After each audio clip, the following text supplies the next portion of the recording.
It's tactic time and welcome back to the channel. Merry Christmas, and if Santa did not bring you what you wanted, then I'm about to. It's the Black Panther 4-2-3-1, overpowered and ready to win you trophies in your Boxing Day saves. Tested with 4 teams from Elite to the Spanish 2nd Division. Let's get into it. So if you've played Football Manager with Manchester United this year, you know they're not very good. I've done a number of tests with different tactics that have really struggled with this team, and one of the tactics I tested in a 4-2-3-1 got the sack. They're not very good, but with this tactic, Black Panther version 2, we've managed to win the league with Manchester United. We didn't win any cups, but you can see we were the top scorers comfortably in the league. We did concede 44 goals, but with the team they've got, this is a hell of an achievement to finish top of the league. I know what you're thinking. How have you managed this? How many times did you save? There's no editor on there. As you can see, no little pen up here. Still don't own that. No plans on buying it anytime soon. And if we go into the game status, I've saved it just twice. Saved it at the start, saved it at the end. Black Panther version 2 has got Manchester United back on top of the Premier League. I'm not going to stick on this one too long because PSG have an incredible team, and in France they are pretty dominant. But you can see Super League beat Tottenham to start the season, got all the way to the Champions League final and beat Liverpool and finished as top scorers. Click over here, you can see the news report. Where was it? There it is.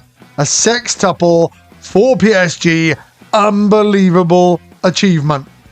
I know you'd expect them to win the league, but not only did they win the league, if we click on it and I get into the league table, an invincible season, 5 draws, 117 goals, just the 14 against, complete and utter dominance.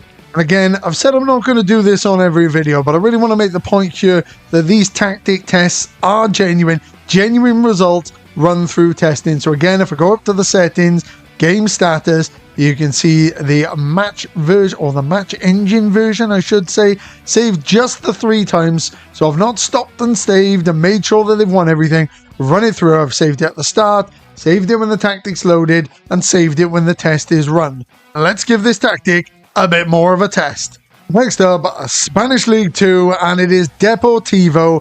We have taken them back to La Liga. They are not favourites at the start of the season. They are up there. It says 4th year. I think they were a little bit lower. You know how the ratings can change mid-season. I think they were a little bit lower, maybe 6th or 7th. Anyway, if it was 4th, it's 4th, and we finished top of the league. 9 points clear of Cordoba, 97 points in the season, 102 goals. Again, incredible goal scoring with this tactic. Now let's run it with the last test, and it's back to the Premier League. So it is back to the Premier League, and this time it's with Tottenham Hotspur. You may be thinking, why have you run it twice in the Premier League? Well, I know lots of people like to use the Premier League in their saves, and yes, it won the league with Manchester United, who didn't do very well when they didn't have the tactic on in this one, but could it do it with another team? And it absolutely could. Tottenham have also won the league, but the difference with them, they've got a balanced Champions League football. So if we take a look at that, it is a 5-2 win for Tottenham in the final of the Champions League. So they didn't win any other cups, but they won the Premier League and they won the Champions League in this test. The same tactic that won Manchester United the league, the same tactic that went invincible with PSG. And again, you can see the match engine, you can see no editor, and you can see it's been saved twice. Let's get into the tactic. So here it is Black Panther version 2. If you're on PC or Mac, the free download link will be in the description. If you're on console or mobile, copy all the team instructions and the player instructions, and I'm going to go through them all, and it will work in your saves.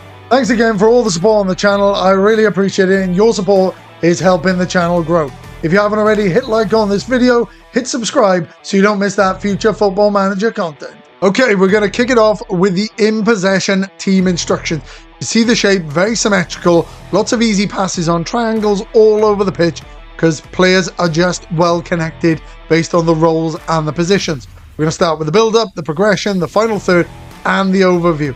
So if we take a look at the build-up, We are playing through the press. We're inviting teams to press us here so that if we play through the press, we've got plenty of players in attacking positions. We've invited the team on. That should leave gaps for us to exploit in the attack.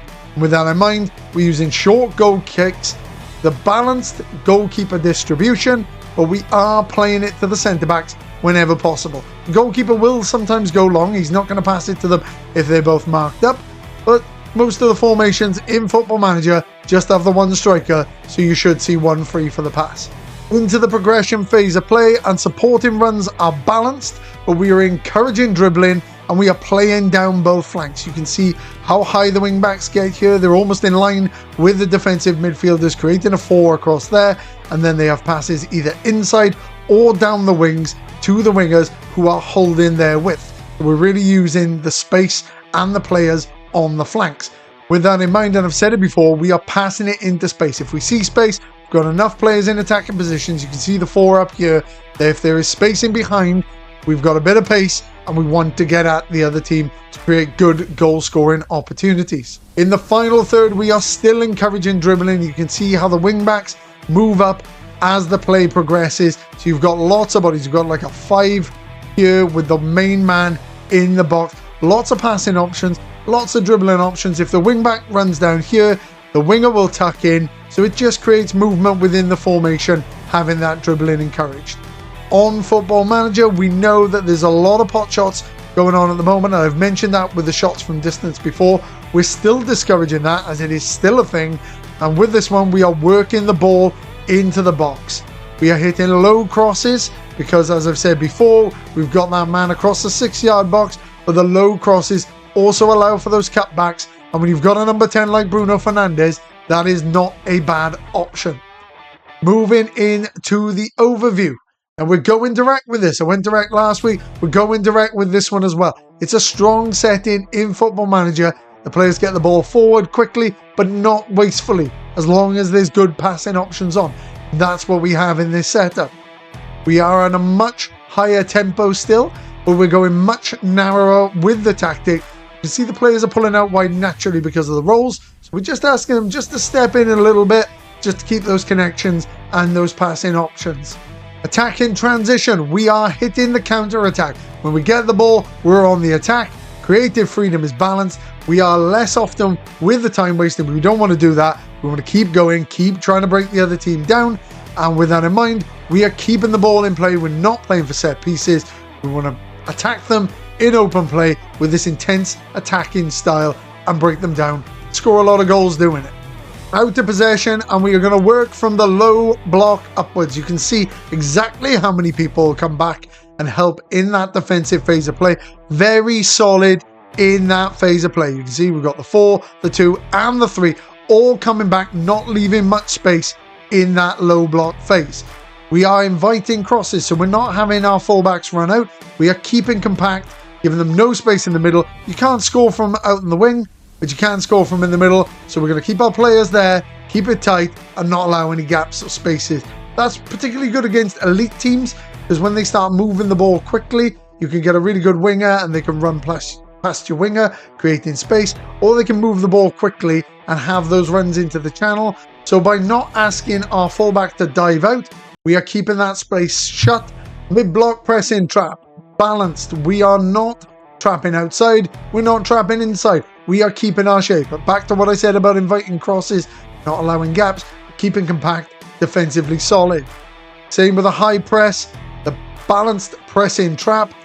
Goalkeeper distribution though, we are pressing the goalkeeper. There is only one man up there doing it, but we do want to hurry the goalkeeper to play it out a little bit quicker than he would want to.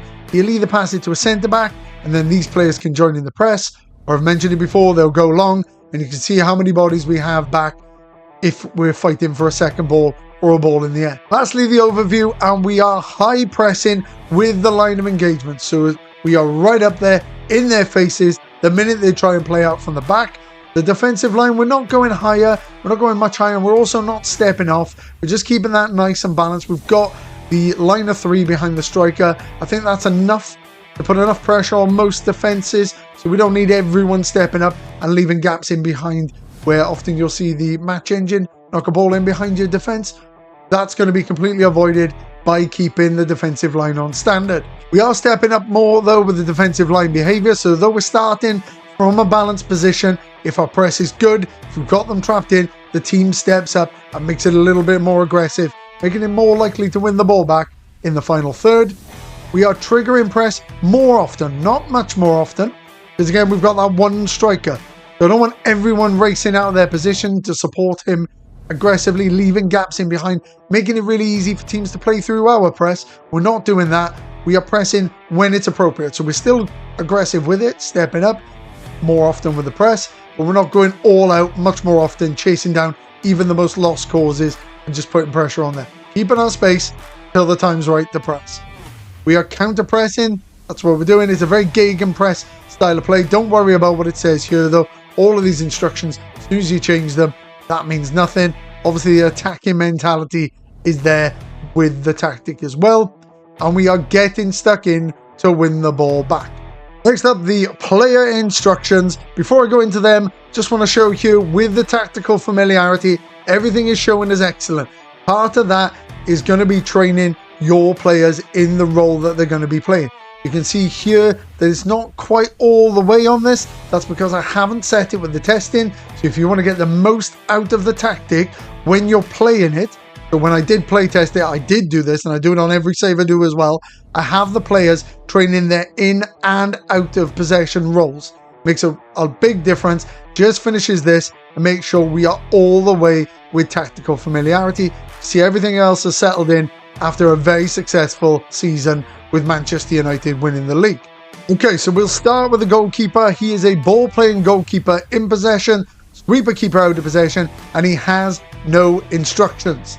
Then we move up to the centre-backs, and they are exactly the same.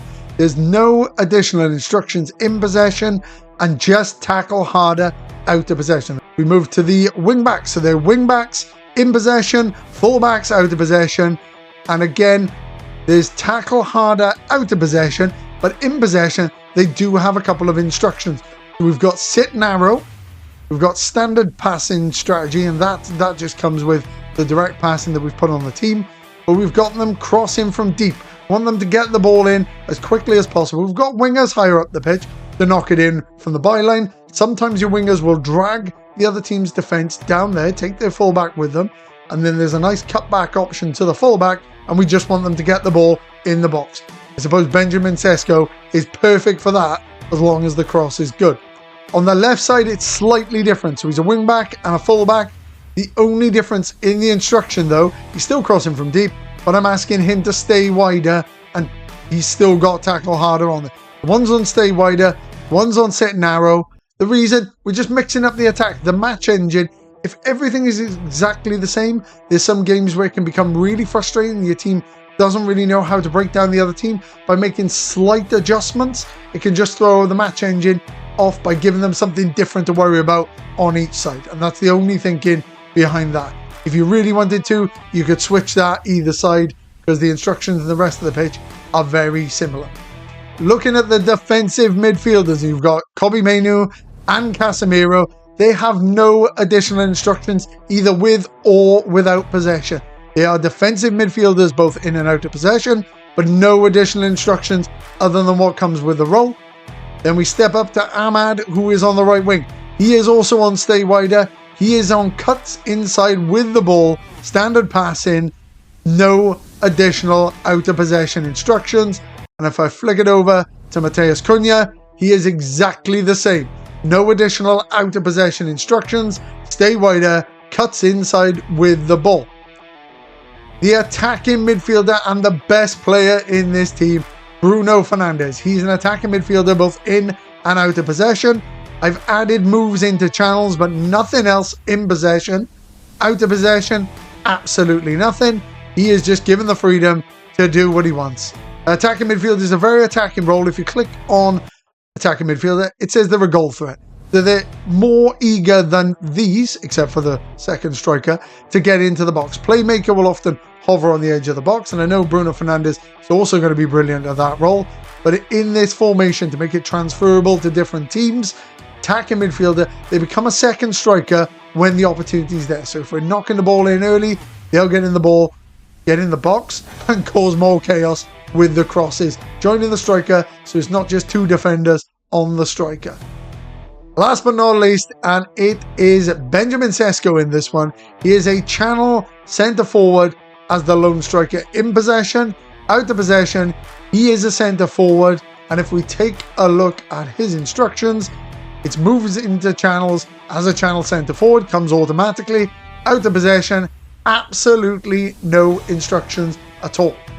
Okay, so I do want to take a look at some of the player stats, and you can see the number of goals. Bruno Fernandes is going to score a lot of goals. It doesn't matter what instructions you have, whether your tactic is striker focused. If we look at the star ratings, he is the standout player in this team. If there's a free kick, he's taking it. If there's a penalty, he's taking it. And if there's a shot at the edge of the box, he's taking that and he's scoring as well. It's very realistic to what Manchester United have at the moment. So your striker is still scoring 19 goals. Your left winger's chipping in there with 16, plenty of assists. Right winger 11 and 11 assists. So everyone up here is contributing with the goals. But Bruno Fernandes is just a standout player. That is the reason that he has the most goals. You might be looking here at the defensive midfielders and think, their rating isn't good, can I change their roles? The answer is no. The reason is the tactic works best with the roles as they are. So I know you might want everyone to have a 7 rating, but they are serving their purpose. So even though their rating as an individual is under 7, the fact that they're holding the positions they are and taking the positions up that they do both in and out of possession allows the other roles to benefit and the tactic to be overall successful. Don't change them. Even if you see one of them landing on under 7, as long as your team is performing, your team's scoring, your team's winning leagues, it doesn't matter about the individual. Going for overall team results, not just trying to get Kobe Mainu on an 8 rating. That is today's tactic. It is Boxing Day, so I have brought you Black Panther version 2. We released version 1 on the day of release, version 2 on Boxing Day. This is my 1-year anniversary of making videos, so I want to thank everyone for all the support on the channel. It's been amazing. We're going to keep going through FM26. I hope you all had a great Christmas. Have a fantastic Boxing Day. Enjoy the tactic, because tactic time for today is done.